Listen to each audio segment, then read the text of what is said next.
हमारा भारत देश बहुत ही विभिन्नताओं और विविधताओं के लिए प्रचलित है। हमारे अखंड भारत में कई ऐसे चमत्कार हुए हैं जिनके पीछे का कारण वैज्ञानिक तक नहीं खोज पाए हैं। तमाम पराक्रमी जन्मे हैं इस भूमि पर और तमाम कहानियां लिखी गई हैं इस पावन भूमि के ऊपर। प्राचीन काल में मंदिरों के निर्माण में वास्तु और खगोल विज्ञान का काफी ध्यान रखा जाता था। कई बार बड़े बड़े राजा अपना खजाना छुपाने के लिए भी मंदिरों का निर्माण करवाते, जहां भूमि तल पर वे खजाना रखते और ऊपर किसी भगवान को स्थापित कर देते। इनमें से कई ऐसे मंदिर भी हैं भारतवर्ष में जिनका नाता ना तो वास्तु या खगोल विज्ञान से है, ना ही खजाना छुपाने से। आज हम ऐसे ही 10 अद्भुत चमत्कारी मंदिरों के बारे में बात करेंगे जिनका राज बड़े बड़े वैज्ञानिक भी नहीं समझ पाए हैं। नमस्ते दोस्तों, स्वागत है आपका मेरे चैनल में।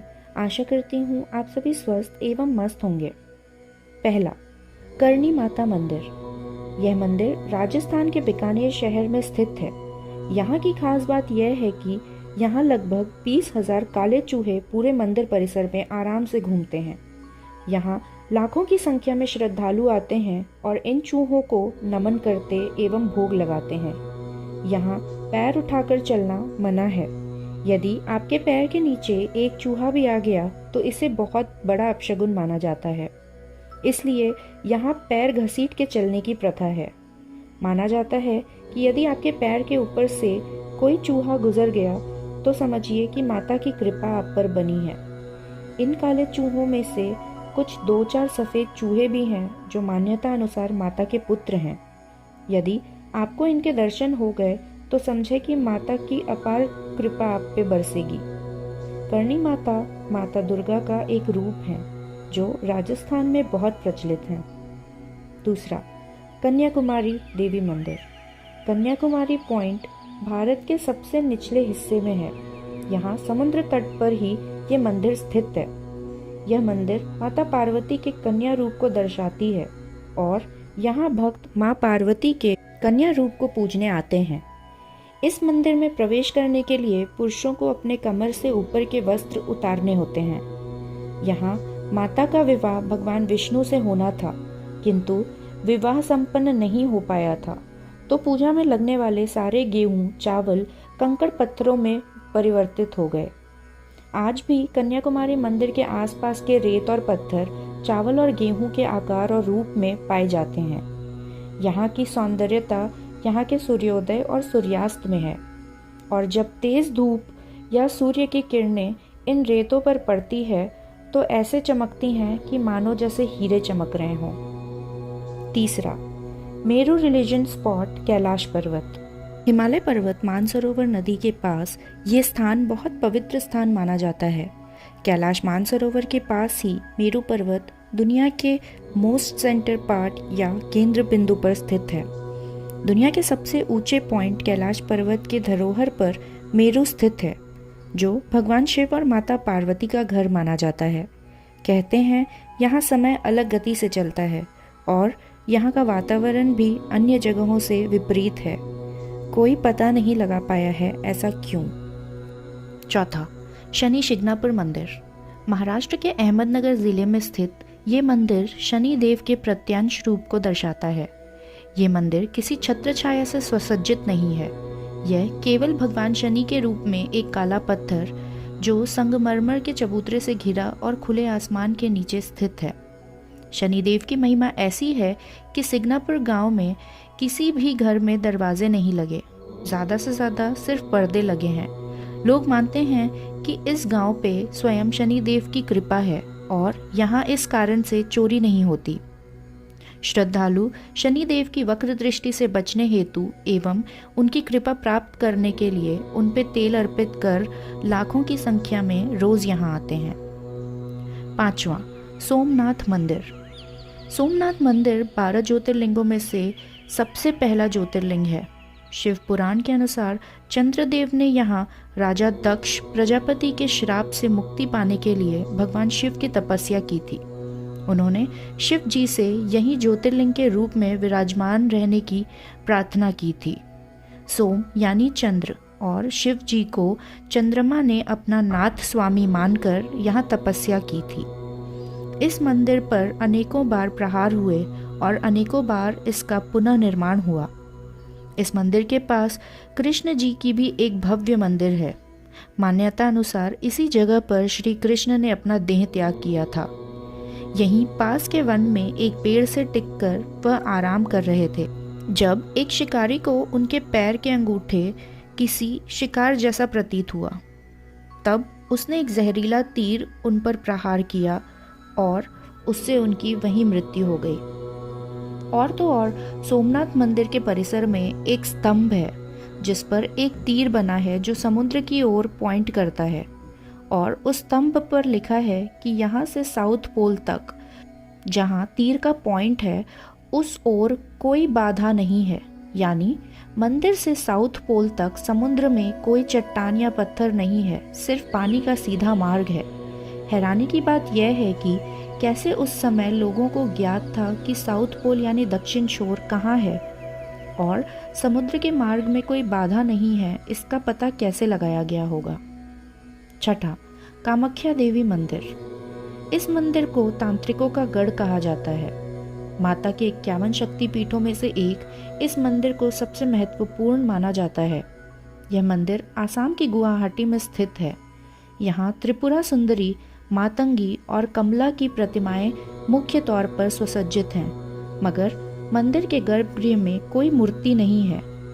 वहाँ केवल माता का लिंग एक पत्थर पर अर्जित है।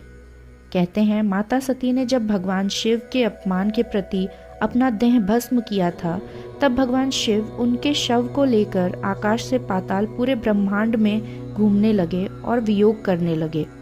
उनका दुख देख भगवान विष्णु ने अपनी सुदर्शन चक्र से माता सती के शव के 51 टुकड़े कर दिए थे और इस जगह पर उनका लिंग आ गिरा था। साल में एक बार 3 दिन के लिए माता का रसातल यानी पीरियड्स आते हैं, जहां मंदिर के पीछे बहने वाली ब्रह्मपुत्र नदी तक 3 दिनों के लिए लाल हो जाती है। उन 3 दिनों तक गर्भगृह तो बंद रहता है, मगर वहां भव्य अम्बाबुची मेला लगता है, जहां देश भर से तांत्रिक आते हैं और अपनी शक्तियों को बढ़ाने के लिए बलि, पूजा विधि आदि करते हैं। 7वां, अजंता अलोरा की गुफाएं। यह गुफाएं महाराष्ट्र के औरंगाबाद शहर में स्थित है। यह गुफा बड़े बड़े चट्टानों को काट के बनाई गई है। अजंता में 29 गुफाएं और 34 गुफाएं अलोरा में हैं। इन गुफाओं को ओल्ड हेरिटेज के रूप में संरक्षित किया गया है। इन्हें राष्ट्रकूट वंश के शासकों द्वारा बनवाया गया था। यहाँ ऋषि मुनि तपस्वी घोर तपस्या करते थे। इन गुफाओं की कलाकृतियाँ इतनी सटीक हैं कि जैसे ठंड में गर्म और गर्मी में ठंडक देती हैं। इनके पिलर्स भी एक के पीछे एक छिपे मिलते हैं। यानी पुराने समय में भी इतनी परफेक्ट आर्किटेक्ट कैसे संभव है, यह विचार का विषय है। 8वां, खजुराहो का मंदिर। यह मंदिर मध्य प्रदेश प्रांत के छत्रपुर कस्बे के एक छोटे से इलाके में बनाया गया है, मगर भारत भर में इसकी चर्चा है। आखिर क्या कारण होगा कि उस समय के शासक ने सेक्स जैसे टैबू विषय पर भी एक पूरे जगह को समर्पित कर दिया। ताजमहल के बाद दूसरी सबसे ज़्यादा देखे जाने वाली और घूमे जाने वाली जगहों में से दूसरे नंबर पर आने वाला है यह खजुराहो का मंदिर। खजुराहो भारतीय आर्य और वास्तुकला के सबसे नायाब मिसाल हैं। चंदेल शासनों ने इन मंदिरों का निर्माण सन 900 से 1130 ईस्वी में करवाया था। इतिहास में इन मंदिरों का सबसे पहला जिक्र जो मिलता है वो अबू रिहान अल बुरानी 1122 ईस्वी और अरब मुसाफिर इब्न बतूता के किताबों में पाया जाता है। 9वां, उज्जैन के काल भैरव का मंदिर। यह मंदिर मध्य प्रदेश के उज्जैन शहर में स्थित है। इस मंदिर की खास बात यह है कि इस मंदिर में विसर्जित प्रतिमा भगवान काल भैरव की मदिरा पान करती है। जी हाँ, जहाँ मंदिरों में मदिरा का जिक्र भी करना वर्जित है, वहीं इस मंदिर में भोग के रूप में मदिरा चढ़ाया जाता है और प्रसाद रूप में वितरण भी किया जाता है। काल भैरव को इस शहर का रक्षक कहा जाता है। कोई आपदा इस शहर पर नहीं आ सकती। यहाँ 24 घंटे मदिरा मिलता है। 10वां, ज्वाला देवी मंदिर हिमाचल के कांगड़ घाटी के दक्षिण में 30 किलोमीटर की दूरी पर स्थित है। यह मंदिर यह माता के 51 शक्तिपीठों में से एक है। यहाँ माता सती की जिह्वा यानी जीभ गिरी थी। हजारों वर्षों से यहाँ स्थित देवी के मुख से अग्नि निकल रही है। इस मंदिर की खोज पांडवों ने की थी। रहस्यमयी एक तांबे के पाइप से यहाँ एक प्राकृतिक गैस का उद्गम होता है। इस मंदिर में अग्नि की 9 लपटें प्रवाहित होती हैं जो नवदुर्गा को समर्पित हैं। वैज्ञानिकों का अनुमान है कि यह मृत ज्वालामुखी की अग्नि हो सकती हैं।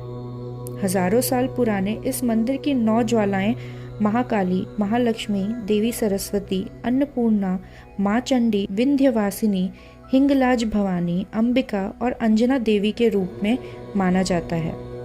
कहते हैं सतयुग में महाकाली के परम भक्त राजा भूमिचंद ने अपने स्वप्न से प्रेरित हो इस भव्य मंदिर का निर्माण कराया था। तो आज आपने इस वीडियो के जरिए 10 बहुत ही रोचक और रहस्यमय मंदिरों के बारे में जाना। आशा करती हूँ आप इन मंदिरों में एक बार ज़रूर जाना चाहेंगे। हम फिर ऐसे ही और वीडियोस के साथ जल्द वापस आएंगे। अगर आप मेरे चैनल पे नए हैं तो प्लीज़ इसे सब्सक्राइब कर लें और यदि वीडियो पसंद आया हो तो इसे लाइक और शेयर ज़रूर करें। हम फिर जल्द ही मिलेंगे। तब तक के लिए नमस्कार।